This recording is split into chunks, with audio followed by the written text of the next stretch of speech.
મને ભગવાને 2000, 4000, 5000 પગાર આપે છે, પછી મારે શા માટે લેવું છે? તમારા દેશનો ઉદ્ધાર થઈ જશે, તમારો ઉદ્ધાર થઈ જશે. પણ આ હરામનું લોહી જો જીભે ચડ્યું ને તો એનો ચસ્કો એવો છે ને કે માણસો ખાઈ જશો ને તોય તમને તમારી ભૂખ મોટી ની મોટી થઈ જશે. હજુ કંઈક મળે તો સારું, હજુ કંઈક મળે તો સારું. સામે ચાલીને ના પાડી દો, મારે આ નહીં જોઈએ, હું હરામનું નથી લેતો. એટલે મારે ત્યાં હમણાં ટેલિફોન આવ્યો, આશ્રમમાં ટેલિફોન આવ્યો, લાઈન લગાવી, પછી પેલા બેઠા. મેં કહું ભાઈ જમવું છે કે જમીએ? ત્યારે 3-4 માણસો જમાડ્યા, બધાને પ્રસાદ આપ્યો, કોઈ ઉઠે જ નહીં. પછી એક છોકરાએ મને કહ્યું, મને કે મારા લો ત્યારે કંઈક સમજો, એમ કે સમજો. મેં કહું સમજું? મારે શું સમજવાનું છે? ના કે જે તમારી ઈચ્છા હોય કંઈક સમજો, એમ કે. હા, બીજા દિવસે એક બીજો માણસ આવ્યો, એને આ નામ જોડી આપ્યું, ડબલું મૂકી આપ્યું. એ બેઠો, મને કે કંઈક સમજો. મેં કહું ઉપાડ તારું ડબલું, મારે નથી સમજવું. મારે કઈ પેઢી ચાલે છે કે એના વિના મારે હાથ પડતા નુકસાન જવાનું હતું. વેપારીને સમજે, કારણ કે વેપારીને બિચારાને કેટલા કોલ કરવાના હોય, અને એ જો ના સમજે તો સાંજે એને બહુ મોટું નુકસાન થઈ જાય. એ ગયો. પછી આગળથી જોડવાનું એ જોડ્યું જ નહીં, કારણ કે હું સમજ્યો નહીં. આગળથી પાછું જોડવું પડે ને, ત્યાં રિપોર્ટ આપવો જોઈએ ને, ના આપ્યો. કઈ નહીં, હવે મારે તો એના વિના કયા છોકરામાં મરી જવાના હતા. પછી સાંજ પડતા એનો સાહેબ આવ્યો, બહુ ભલો માણસ, બહુ સારો માણસ. એને જ ઊભું કરેલું. મને કે ચાલુ થયો? મેં તો જુઓ ને, રિસીવર લઈને ઉપાડી જુઓ, ડાયલ ટોન આવે છે કે નહીં? એ નથી આવતો. મને કે કેમ નથી આવતો? મેં કહું સમજ્યા નહીં એટલે. જો સમજાવત તો ત્યારનો આવી ગયો હોત. તમે સમજ્યા? એક ધારાસભ્ય આવ્યા, મને કે બાપજી આવી બાબતમાં બહુ સિદ્ધાંતવાદી ના થવું, પછી આપી દેવાય, એમ કે એ સસ્તું પડે. આ આડા ફંટાય નહીં તો આપણને હેરાન કરી નાખે, એટલે એને કોઈનું કશું ચાલતું નથી. એ તો બધા કહેવા ખાતર છે કે આ ફલાણા સાહેબ ને આ ફલાણા સાહેબ ને આ મંત્રીને કોઈનું કશું ચાલતું નથી. એ વાત જો હોય તો હવે આપણે સમજવું જ પડે. કેટલું આપણને હરામની કેટલી ટેવ પડી ગઈ છે. એટલે પેલો જે ફોજદાર છે ને, એ ફોજદાર મને કહે છે, મેં મારી જિંદગીમાં એક નવો પૈસો કોઈનો હરામનો નથી લીધો. હું ખાઉં તો એના 10 આના આપી દેવા. એ મળ્યો તો એને વિલ કર્યું. વિલની અંદર ઘણી જૂની બાબતો લખી. એના 3 છોકરા. એને વિલમાં લખ્યું 1 વર્ષમાં 3 વાર મારા કુટુંબે જમણવાર કરવો. 1 વાર વાસદમાં કરવો, મહીસાગરના કિનારે, બીજી વાર અહીં કરવો, ત્રીજી વાર અહીં કરવો, અને ગોળના લાડુ બનાવીને ખાવા. તો મેં કહું આવું વિલ કેમ કર્યું? મને કે બાપજી તમે સમજ્યા નહીં. છોકરા મારા ભણેલા ગણેલા મોટા ઓફિસર થઈ ગયા. એક મુંબઈમાં રહેતો હોય, એક કલકત્તામાં રહેતો હોય, એક મદ્રાસમાં રહેતો હોય. હવે એ ભેગા થવાનું એમની નિમિત્ત શું? ભેગા થવાનું નિમિત્ત પેલા જે એમની પત્નીઓ છે એ તો શું કહે છે, આંગળાથી નખ, એમને કઈ એટલું બધું હોય નહીં. આ છોકરાઓ છે એમને કઈ એટેચમેન્ટ રહ્યું નહીં. મારું કુટુંબ બરબાદ થઈ જાય. એટલે મેં કહ્યું કે તમારે બધું પડતું મૂકીને જેમ માતાનું કરવટું કરવાનું હોય એવી રીતે વર્ષમાં 3 વાર ભેગા થઈ અને 3 ભાઈઓએ વારાફરતી આ રીતનો જમણવાર કરો. જમણવાર થશે એટલે આ છોકરાઓના ચહેરાઓ પર આનંદ છે, સમૂહ જમણનો. હજી ઘરમાં તો આજે હવે ઘણાના ઘરમાં મિષ્ટાન થતા હોય છે ને છોકરા ખાતા નથી હોતા, પણ એક સમૂહ જમણનો આનંદ. એ બધા ભેગા થઈને રમે, જમે, આનંદ કરે અને ઉત્સાહ આવે. અમારું કુટુંબ, અમારું કુટુંબ, અમારું કુટુંબ. એકબીજાના સુખ દુઃખની વાતો પૂછે. કુટુંબ ભેગું કેવી રીતે થશે? તમને આ વાત મારી ગળે ઉતરે છે? કરશો જમણવાર? એ ઢીલા થઈ ગયા પાછા. જમવા જઈશું એમ કહી, કોઈ બોલાવશે તો જરૂર જઈશું. અરે આ સમાજમાં કેટલી પૂરી બનો બેઠી છે, એક પૂરી બેન નથી. અરે આ તો કેટલી, આ તો હરું છે ઉશ્કેરવામાં નથી આવતી, બાકી નહીં તો હમણાં બીજી ગોઠ ઉભી થઈ જાય પાછી. આના પાછળનો હેતુ એ છે કે આખો સમાજ, બધા કુટુંબો ભેગા થાય, એક સાથે બેસે અને એક સાથે બેસીને જમે, કારણ કે એમને પરિવારને સાચવવો છે. 3જી વાત યાદ રાખજો, પરિવાર ક્યારે સચવાતો હોય છે? જયારે પરિવારના અંદર એક સહન શક્તિ વાળું, ક્ષમા વાળું એક ડાયું માણસ હોય છે. જેના ઘરમાં આવું માણસ નથી હોતો એનું ઘર તૂટી જતું હોય છે. બે વાતો, સહન શક્તિ, ક્ષમા અને દાપણ. એનું પરિણામ શું છે? એ બધા દોષો પોતે ઓઢી લે છે. વહુથી દૂધ ઢળી ગયું, છોકરો આવવાની તૈયારીમાં છે. હવે જો આ સાસુ છે ને એ તરત જ ભડકો કરવા માંગે તો થઈ શકે છે કે આને આખું બોઘેણું જોડી નાખ્યું, એના હાથ જ ડૂલા છે ને એના બાપે આમ છે ને ફલાણું છે ને કકરાટ કરે એટલે ભડકો તૈયાર તમારે. છોકરો આવી જાય છે ને ઢળેલું દૂધ જોયે છે, અને પેલી વહુ છે ને નવી નવી આવેલી બિચારી ધ્રુજી રહી છે. સાસુ છે ને ડાહી છે, દાપણ છે. એ તરત જ કે છે હા મારા હાથે ચડ્યું છે, પેલાના હાથે ચડ્યું છે, પણ નામ પોતાનું લે, કારણ કે એના ઉપર છોકરો ગુસ્સે નહીં ભરાય, પેલાના ઉપર ભરાશે. અને તરત જ ઓઢી લે છે. આ તો જતી હતી ને તે જરા ચીકણું હતું ને હાથ લપટ્યો એટલે આ દૂધ પડી ગયું. અને પેલી વહુ છે ને એ મનમાં એને પગે લાગે છે, સાસુ મળો તો આવી મળજો. પગે લાગે છે કે નથી મળતું? સાસુ મળો તો આવી મળજો. અને ત્યારે પેલો છોકરો શું કહે છે? હશે બા, કઈ વાંધો નહીં, તો તારાથી ઢળી જાય, મારાથી ઢળી જાય. અને એની વહુથી ઢળ્યું હોય એમ કહ્યું હોત તો પરણો જ લે ના લે. અને પરણો લે એટલે પેલી સાસુ રાજી થાય, હા હવે મારો દીકરો મરદ થયો. જ્યાં સુધી મારે નહીં, જોડે નહીં, ત્યાં સુધી મરદાનગી ના કહેવાય. અને પછી વહુનો વારો આવે, લો હવે ગડપણમાં તમને રોટલા ખવડાવું છું, હવે હું બદલો લઉં છું. પરિવારને આ રીતે સાચવા. એટલે પરિવારમાં એક ડાયું માણસ, એક સમજુ માણસ, એક સહન શક્તિ વાળું માણસ. અને સહન શક્તિની આ મોટી નિશાની છે, દોષો ઓઢી લે. આ મેં કહ્યું મારાથી થઈ ગયું, બસ આનાથી મોટી કોઈ સંત વૃત્તિ નથી. દોષો ઓઢતા આવડતા હોય. ભરતે જયારે કહ્યું, ભરતને કહ્યું કૈકેયીનો વાંક છે, અને કૈકેયીએ રામને વનમાં મોકલ્યા હતા. ભરતે કહ્યું ના, કૈકેયીનો વાંક નથી, વાંક મારો છે. કૈકેયીને મારા ઉપર મોહ થયો તો એને આવું કર્યું. જો હું જ ના હોત તો સબ અનરથ કર દોષી, હું બધા અનરથની જડ તો હું છું. કારણ કે મારા ઉપર મોહ થયો તો કૈકેયી આવું કરે. દોષના ટોપલા ઓઢવા એ મહાદેવ ઓઢી શકે, અને એટલે મહાદેવ પૂજાતા હોય. જે ઘરમાં કોઈ ને કોઈ દોષ ઓઢનારું માણસ હોય છે એને આખા ઘરને બચાવી લેતું હોય છે. સમાજ એટલે શું? વ્યક્તિમાંથી કુટુંબ એટલે પરિવાર, અને ઘણા પરિવારો ભેગા થાય ત્યારે સમાજ. અહીં કેટલા પરિવાર ભેગા થયા છે? ખંડોસણથી આવ્યા છે, ફલાણાથી આવ્યા છે, ફલાણાથી આવ્યા છે. ખંડોસણમાં પાછા અમુક પરિવાર, તમારી જે અટકો હોય ને જુદી જુદી, આ અમુક ખડકી, આ અમુક ખડકી, આ અમુક ખડકી, એ પરિવાર. એ પરિવારો ક્યાં ભેગા થશે? એનું નામ સમાજ. સમાજ એટલે શું તમને ખ્યાલ આપો. એક જાડું દોરડું લો, એક જાડું દોરડું, એને ઉકેલી નાખો, ત્રણ દોરડા નીકળશે, એમાંથી 3 નીકળશે. એ જે 3 દોરડા છે એમાંના એકને ફરી પાછું ખોલી નાખો તો એમાંથી તાર નીકળશે. એક તાર, એ એક તાર છે એ વ્યક્તિ છે. અને એવા ઘણા તારો છે ને એ એકબીજામાં વણાય છે. ધ્યાન દે, એકબીજામાં વણાય છે.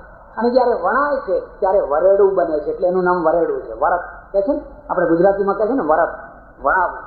વણાવવાનો અર્થ સમજાય છે? હું તમારી સાથે, તમે મારી સાથે, આપણે બીજાની સાથે. હવે કોઈ વણાવ્યું જ નથી કોઈની સાથે.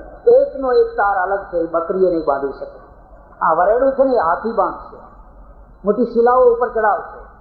પણ જે જુદા તાર છે આમ ભેગા કરો એનાથી કશું નહીં થઈ શકે. વણાશો તો કેવી રીતે વણાશો? એ વણાવવાની જે વૃત્તિ છે એ જ પ્રેમ.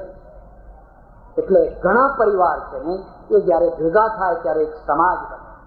ચૌધરીનો સમાજ, બ્રાહ્મણનો સમાજ, પટેલનો સમાજ, ફલાણાનો સમાજ, વાણિયાનો સમાજ, આ સમાજ.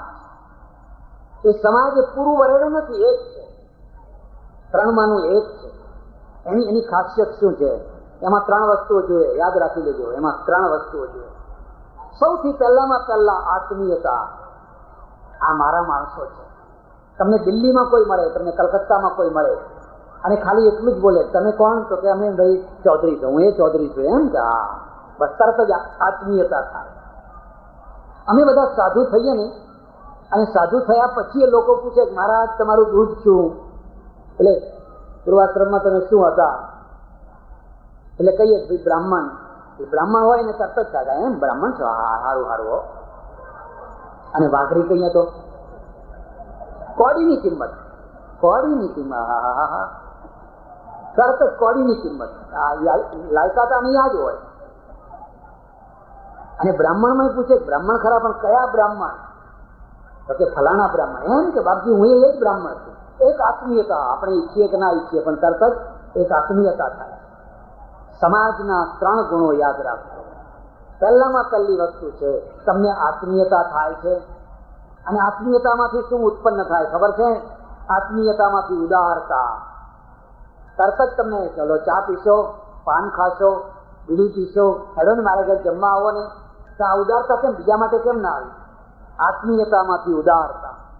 આ ગોઠ કરી એ ઉદારતા કેમ આવી? આટલા બધા માણસોને મને લાગે છે 1.5-2 લાખ રૂપિયા તો 2 લાખ તો ખર્ચો થશે. આ ખર્ચો કરવાનું કેમ મન થયું? કારણ કે આત્મીયતા. મારો સમાજ 72 ગામનો સમાજ દૂર દૂરથી આવે, મારા આંગણે આવે, અમારી ભાગોળે આવે અને અમારું આંગણું હેઠું કરે. એના હાથ ધોયેલું પાણી પડે, એના પગની ધૂળ અમારે આંગણે પડે. મોટા નેતાઓ આવે, મોટા ચમરબંધીઓ આવે અને ગરીબે આવે, કૃષ્ણે આવે ને સુદામાએ આવે, એક પંગતમાં બેસે અને એક સરખું જમે. આત્મીયતા કેમ? આ સમાજનું કારણ છે. એટલે સમાજમાં પહેલામાં પહેલું તત્વ છે આત્મીયતા, અને આત્મીયતામાંથી ઉદારતા. અને ઉદારતાનું પરિણામ શું? બસ એમાંથી એકતા આવી જાય. આપણે બધા એક થાવ. શા માટે એક થશું? બીજાને મારી નાખવા માટે નહીં, શિક્ષણ વધારવા માટે, આપણે આકૃતિને સારી બનાવવા માટે એકતા થશું. આ બધા જમીન ચાલ્યા નથી જવાના. ખોટી વાત છે. આ સમાજ ભરાયેલો છે. પહેલા લોકો ભરતા, નાક જમાડતા કે તે કરતા ત્યારે જમીન ચાલ્યા જતા. પાછી જે આ બધા ભેગા થયા છે એ કંઈક સંદેશો લઈને જશે. આપણી દીકરીઓ ભણવી જોઈએ, આપણા દીકરાઓ ભણવા જોઈએ. હવે એન્જિનિયર કરવા પડશે, હવે વકીલો કરવા પડશે, હવે ડોક્ટરો કરવા પડશે, સાહિત્યકારો કરવા પડશે, અને દીકરીઓને ભણાવવી પડશે. અહીંથી સંદેશો લઈને જશે. હવે દીકરીઓને ભણાવો જ નહીં. એક પહેલું તો ટ્રેક્ટરનું, બીજું છે એ સ્કૂટરનું. હવે આ દાંપત્ય ચાલશે કેવી રીતે? પ્રેરણા મળશે. આજે આ સમાજ ભેગો થયો છે. તમે જોયું કોઈ વાર? આ બહેનો છે ને, એમના હૃદયમાં અરમાન હોય છે. તમારી બુદ્ધિની અંદર સમજણ હોય છે. બેયના જીવનમાં આટલો ફરક છે. આજે કેટલી સુહાસિનીઓ આવી હશે, એટલે શું? પરણેલી સૌભાગ્યવતી સ્ત્રીઓ આવી હશે. એમના પતિ હશે, એમના બાળકો હશે, એમના છોકરા હશે, રમતા હશે. એક સ્ત્રી એવી હશે જે પરણેલી હોવા છતાં સૌભાગ્ય નથી થઈ. 25-10 વર્ષથી એને મૂકતા જ નથી. એનો બાપ મૂકતો જ નથી, બસ મૂકવી જ નથી.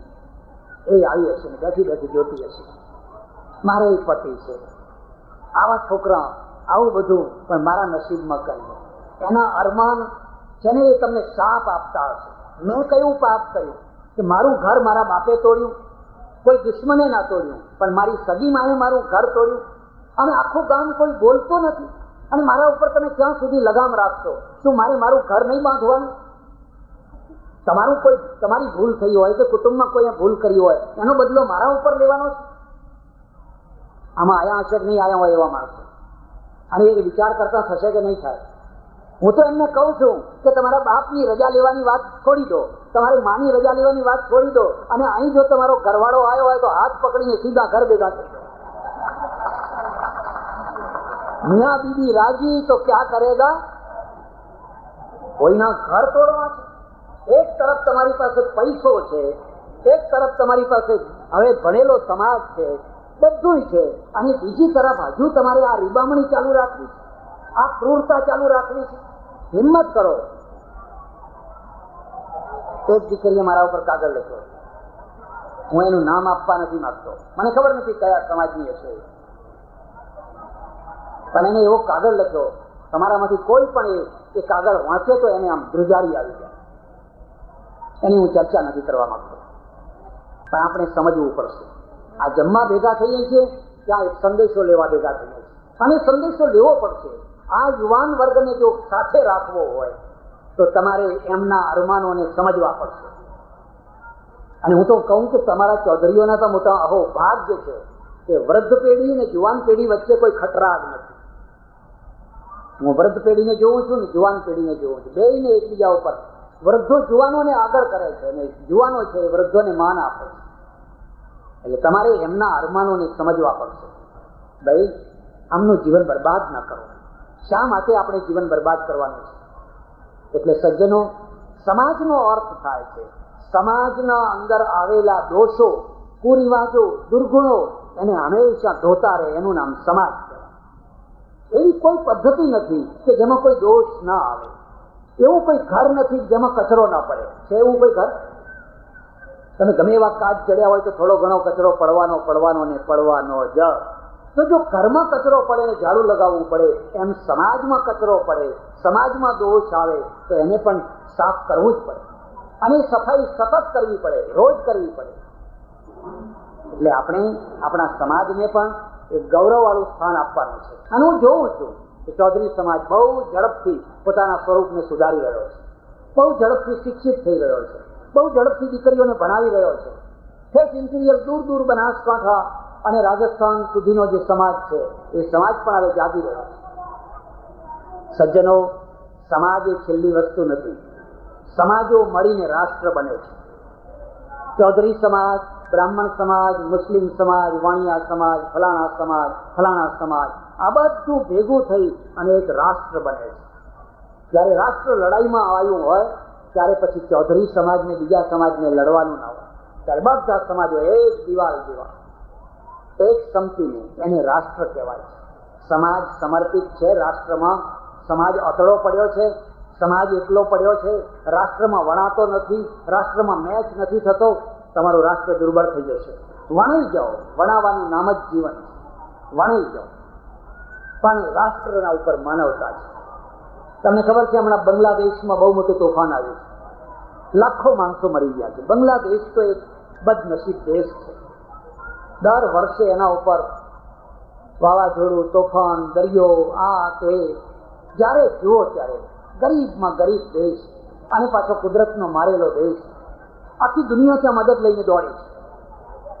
કેમ? આપણે એમ વિચારવાનું બાંગ્લાદેશને મારે શું લેવા દેવા? કાલે પાકિસ્તાનમાં ધરતીકંપ થાય, કાલે અહીંયા ધરતીકંપ થાય, આખી દુનિયા દોડીને આવશે.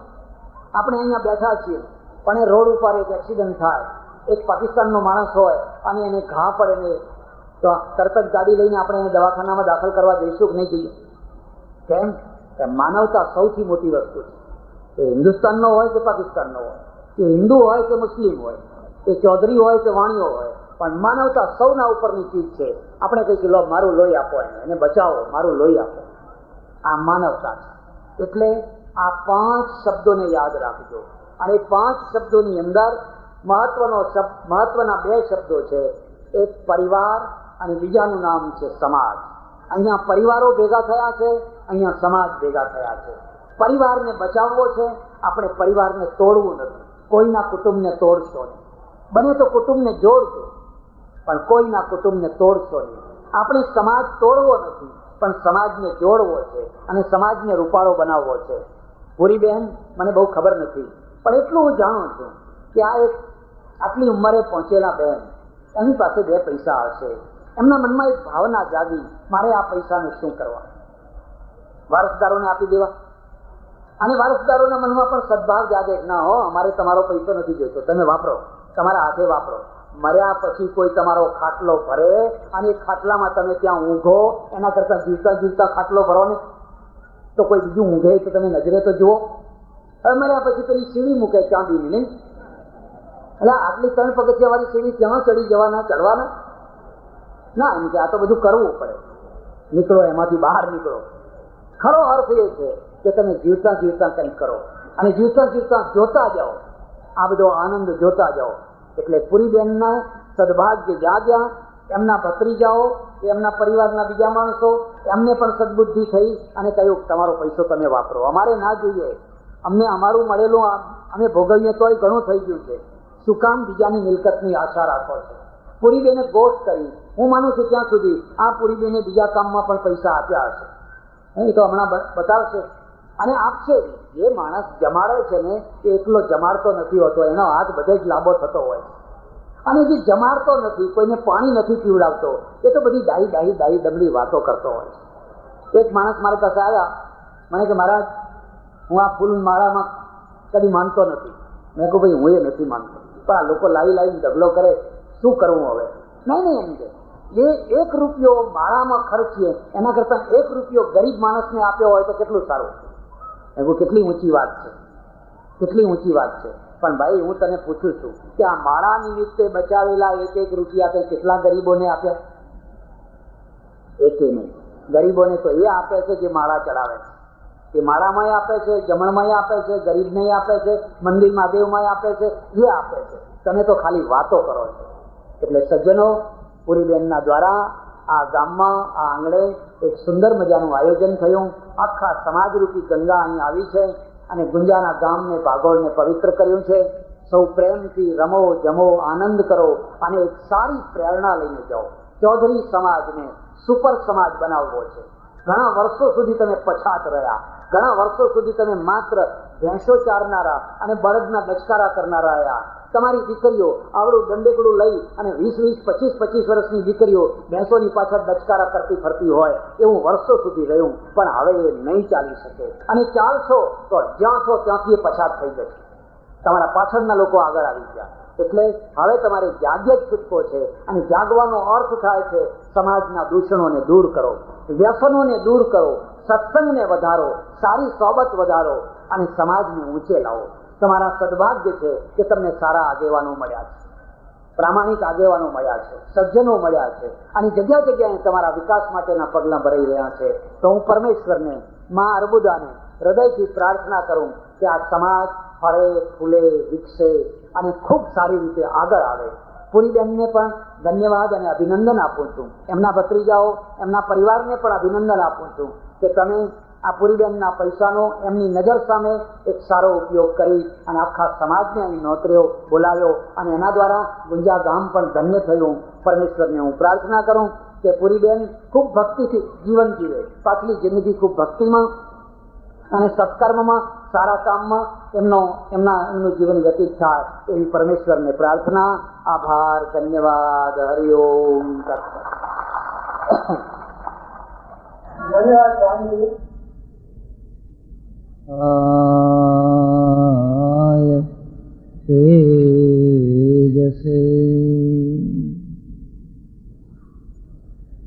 આજની સભાના પ્રમુખ શ્રી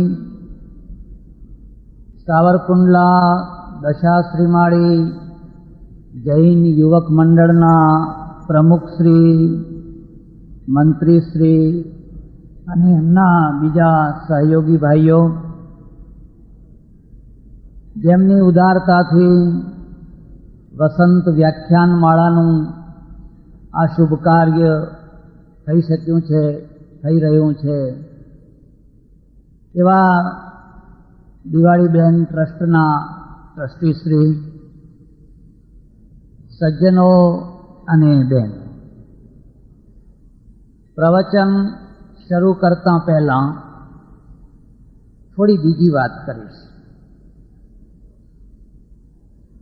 કોઈ સામાન્ય માણસ હોય અને એની પાસેથી જો તમે બહુ સારું કામ લેવા માગતા હો તો કામ લેતા પહેલાં કદી એના વખાણ ના કરો.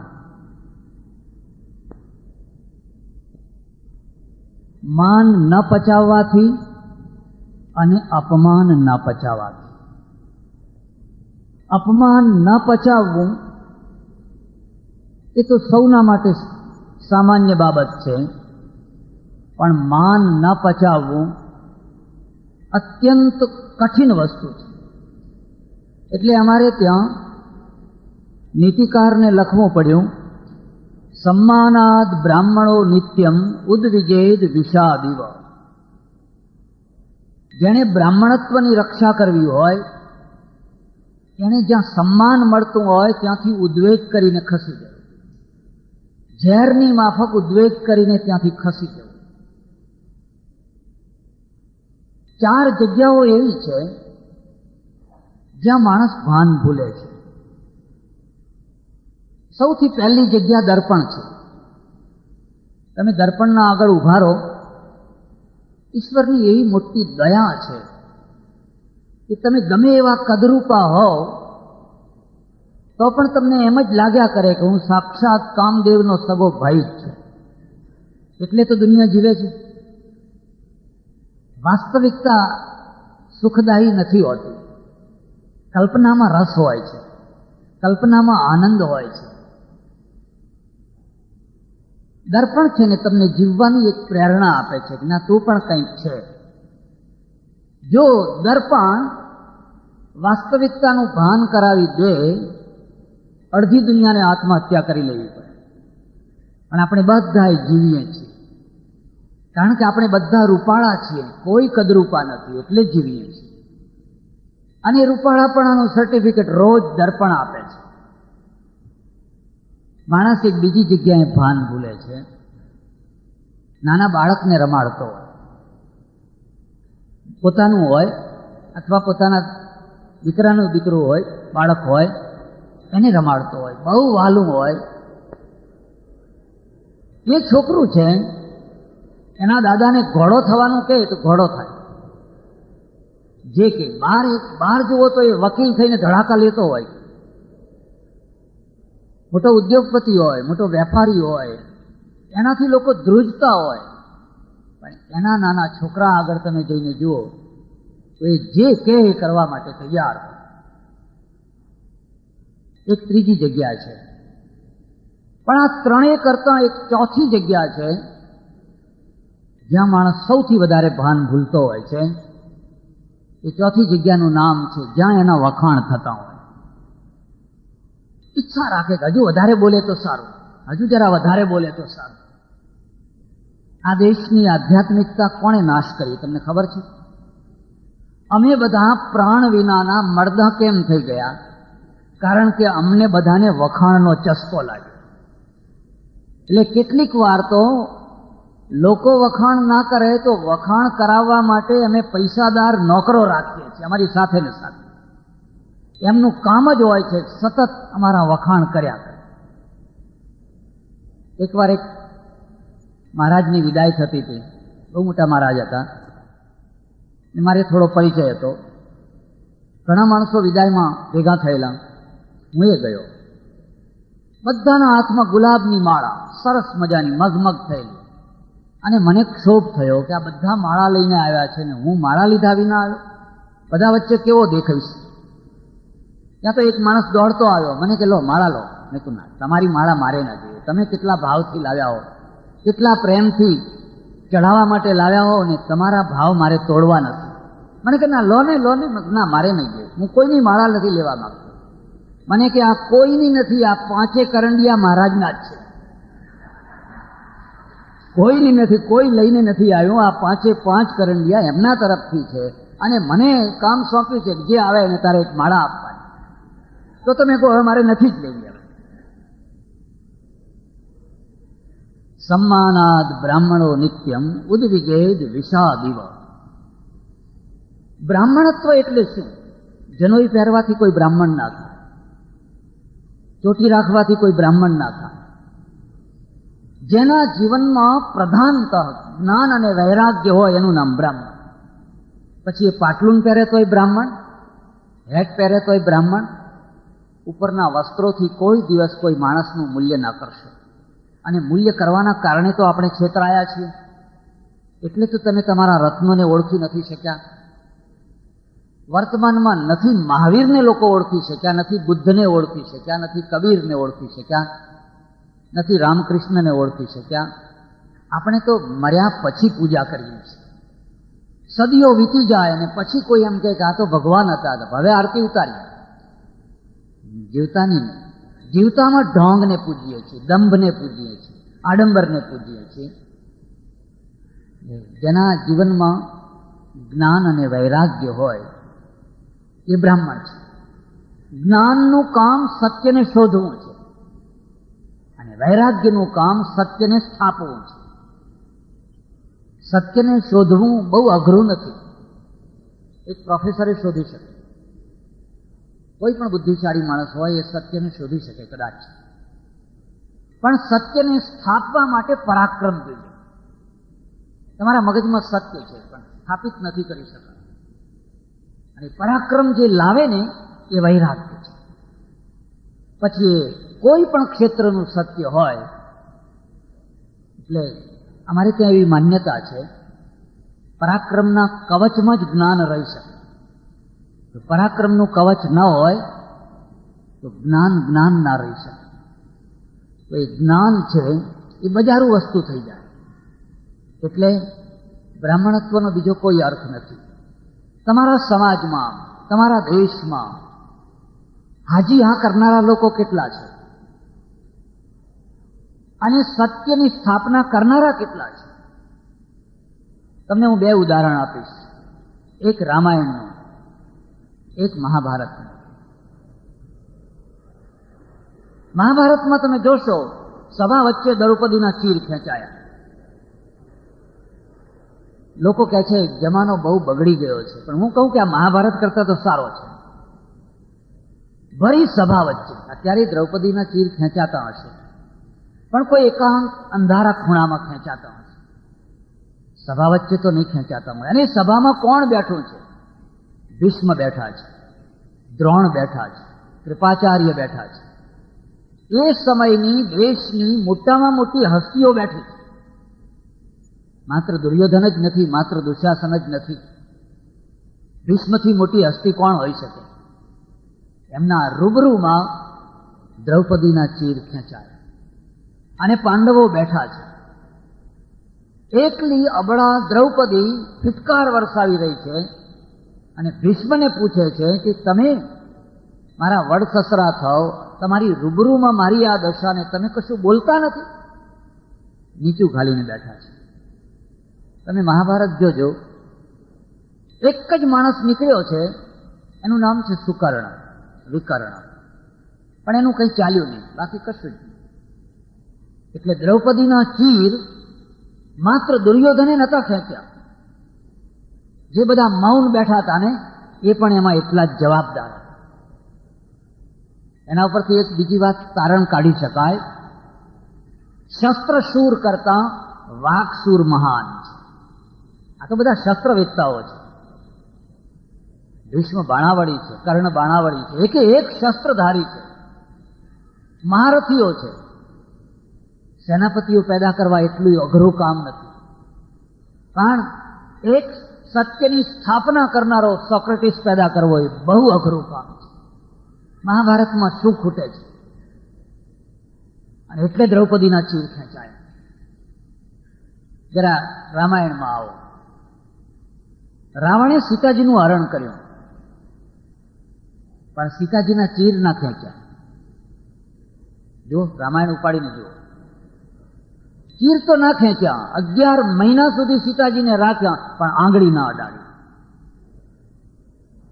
હું ઘણી વાર કહું છું કે આપણે રાવણ જેવા થઈએ ને તોય ઘણો બેડો પાર થાય.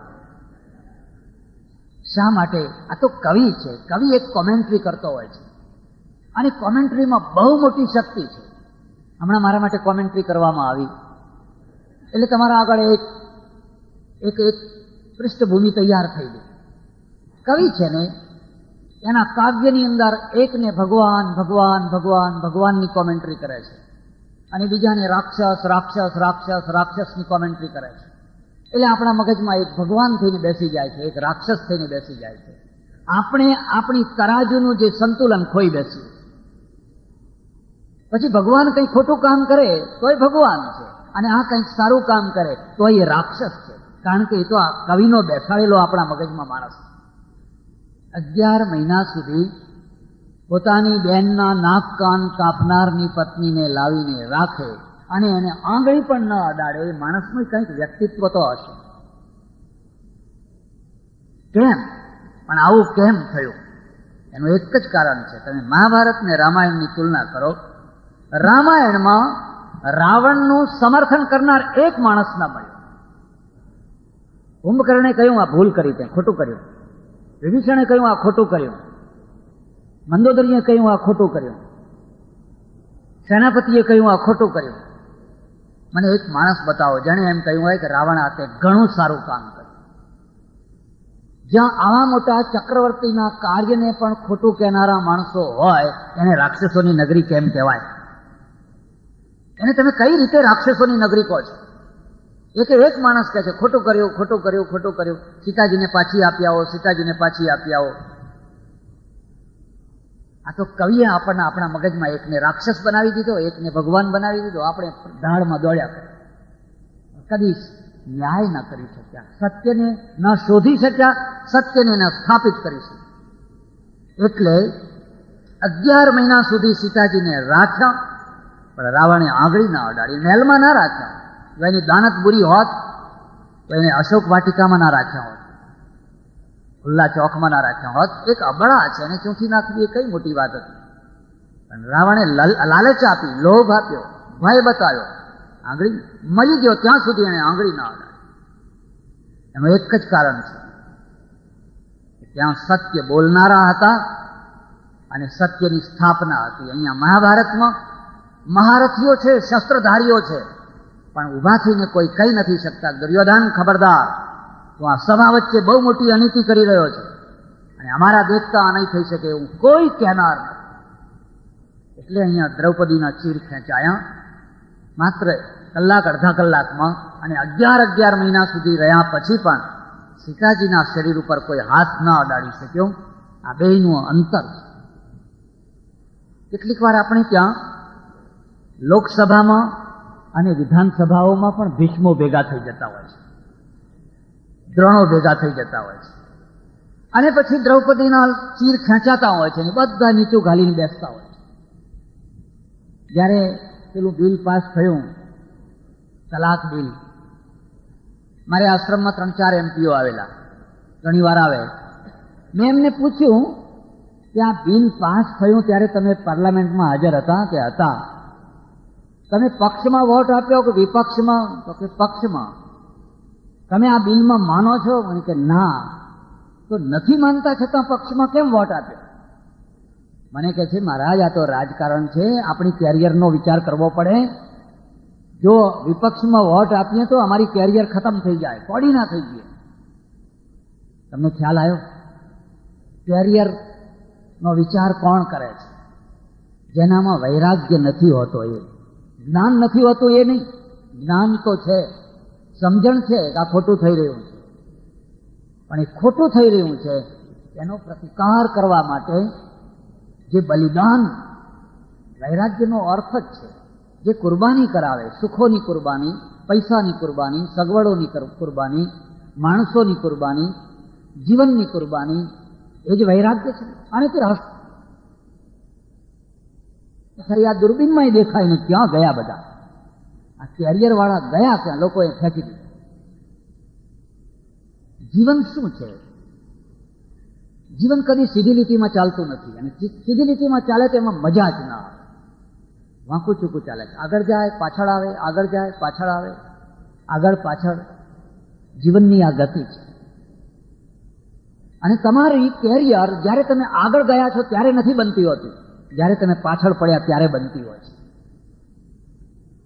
જ્યારે પડતીના દિવસો હોય છે ત્યારે કેરિયર બનતું હોય છે. ચડતીના દિવસોમાં તો ભોગો ભોગવવાના હોય છે, સુખ ભોગવવાના હોય છે, વિજય માણવાનો હોય છે.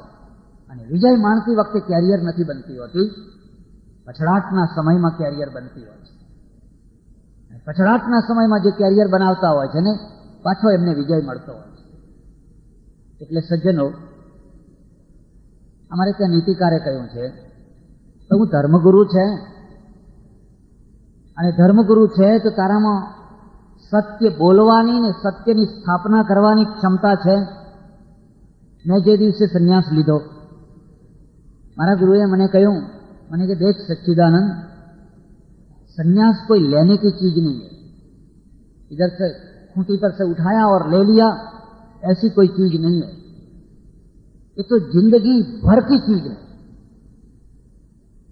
પછી મને એમણે એક ખાસ વાત કહી, મને કે કદી સભામાં બોલવું નહીં, સ્ટેજ ઉપર જઈને કદી ભાષણ ન કરવું. એ તો કેમ બને? ભાષણ તો કરવું પડે. મને કે અચ્છા, ભાષણ કરવું જ હોય તો લોભથી, લાલચથી, ભયથી, દબાણથી કદી પણ સત્યને દબાવવું નહીં.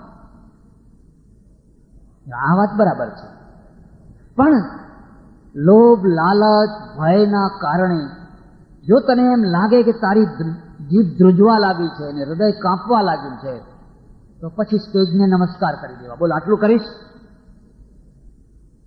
તો તું સંન્યાસ તારો લીધેલો સંન્યાસ બરાબર છે. અને પછી માત્ર તું સારંગી વગાડનારો થઈ જાય, ખમા બાપુ, ખમા બાપુ, ખમા બાપુ, જેવો તમને રાગ ગમે, જેવો તમને મુજરો ગમે, તો પછી તારે ને સંન્યાસને સેંકડો માઇલનું અંતર પડી જશે. સજ્જનો, આ વાત હું એટલા માટે કહું છું, મારા વખાણ કરવામાં આવ્યા. અને એ તો ધીરેન્દ્રભાઈની ખાસિયત. કેટલીક વાર બહુ નાના માણસને પણ લોકો મોટો કરીને દેખતા હોય છે, એમની મહત્તા હોય છે. પણ નાના માણસે તો એ ભાન રાખવું જોઈએ કે આપણે નાના જ છીએ.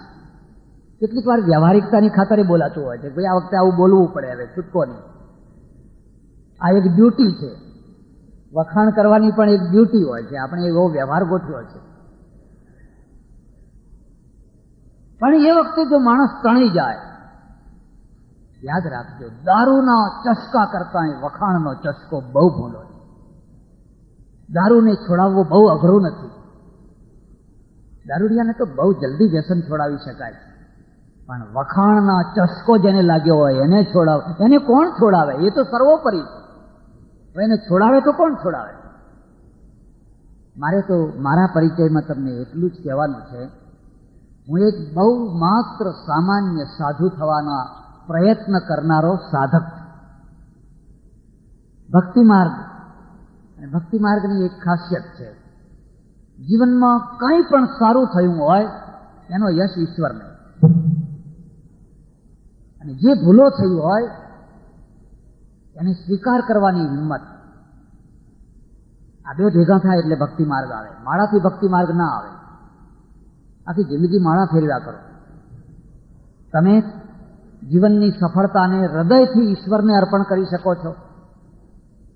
તમે તમારા સ્ખલનોને, તમારી ભૂલોને હૃદયથી ઉઘાડી કરી શકો છો. બસ ભક્તિ માર્ગ શરૂ થઈ ગયો. બાકી કશું કરવાનું નથી. આપોઆપ ભક્તિ માર્ગ શરૂ થઈ ગયો. આ વૈષ્ણવ પદ્ધતિ છે. હવે મૂળ વાત ઉપર આવો. વિષય નિર્ધારિત કર્યો છે જીવન ક્રાંતિની દિશા. મેં તો આજે જ પત્રિકા જોઈ અને સારું થયું જોઈ. મારા હાથમાં પત્રિકા આવી નથી અને મને કંઈ ખબર નથી કે મારે શું બોલવાનું છે. પછી કીધું કંઈક બોલશું, ભગવાન જે સુજાડશે એવું કંઈક બોલશું. મેં જોયું કહો, આ તો વિષય તો નિર્ધારિત કરી દીધેલો છે. કેટલાક શબ્દો બદનામ થયેલા છે. એમાંનો આ ક્રાંતિ શબ્દ પણ બદનામ થયેલો છે. એવા કેટલાય શબ્દો છે જે બદનામ થયેલા છે. દાખલા તરીકે એક શબ્દ છે ભગત. આપણે કોઈને ભગત કહીએ મોટા ભાગે, બધાના માટે નથી કહેતો. હું ગામડામાં જઉં એટલે લોકો કહે પેલા ભગતને બોલાવજો, ભગત જરા પાણી લાવજો. પછી ભગતનો અર્થ હું સમજું કે જેને કંઈ આજીવિકા ના હોય, રોજી ના હોય, રોટી ના હોય, કામ ધંધો ના હોય, જે ગમે તેના ત્યાં ગમે ત્યારે જમવામાં ઉતાવળ કરતા હોય, એનું નામ ભગત.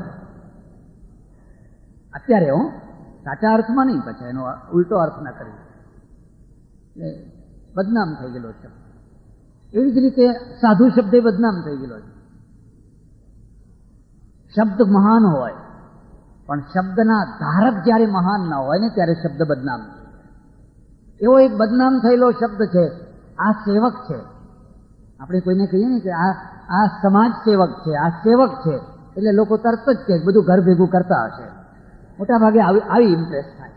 કંઈ બધા એવા ન હોય પણ મોટા ભાગે આ પ્રકારની મગજમાં ઇમ્પ્રેસ થાય કે આ કાર્યકર્તા છે. આ ઘણા શબ્દો બદનામ થયેલા છે.